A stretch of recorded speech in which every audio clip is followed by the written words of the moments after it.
La bataille appartient au Seigneur. Ce thème est destiné à te fortifier. Ce thème est destiné à t'encourager, à t'exhorter, à chercher la face de Dieu lorsque tout va mal, lorsque tu as des mauvaises nouvelles, lorsque tu traverses une période difficile, lorsque tu traverses une saison de combat. Il y a des moments dans notre vie, bien-aimés, où nous avons l'impression de nous retrouver face à un ennemi insurmontable, un ennemi puissant, un ennemi que nous ne pouvons vaincre. Nous avons l'impression que nous ne pouvons pas vaincre cet ennemi. Nous ne pouvons pas faire tomber ce géant, cette maladie, cette pauvreté, ce chômage, ce célibat. Mais bien aimé, les choses parfois semblent désespérées.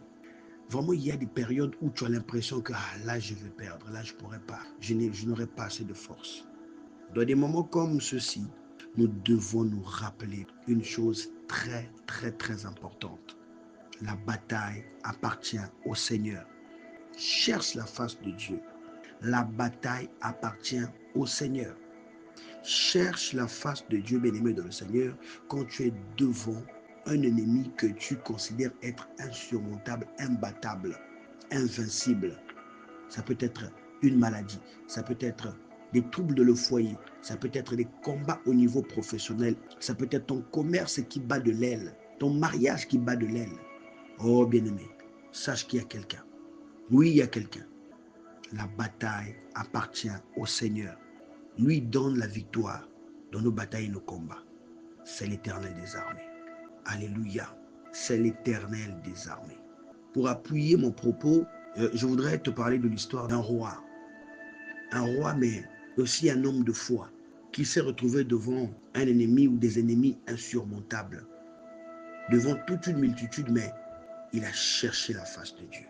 Et cet homme dont je veux te parler ce matin, son nom c'est Josaphat, fils de Asa. Josaphat, un roi faisant ce qui plaît à Dieu.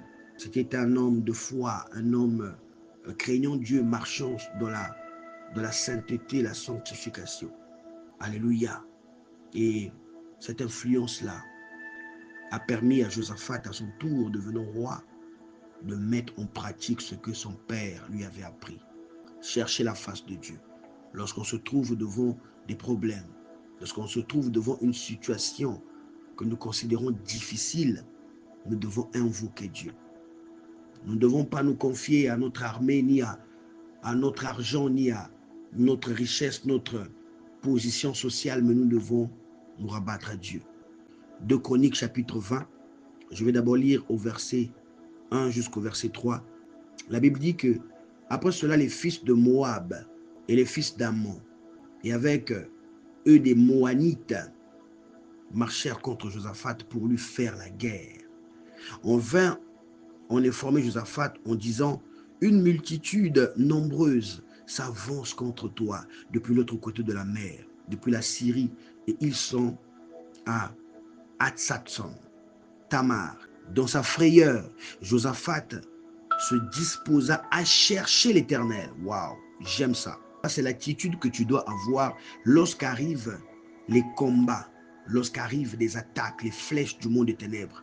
Bien que nous pouvons être effrayés comme le roi Josaphat a été effrayé, mais cela ne l'a pas empêché de chercher la face de Dieu. Car la Bible dit, dans sa frayeur, Josaphat se disposa à chercher l'Éternel. Et il publia un jeûne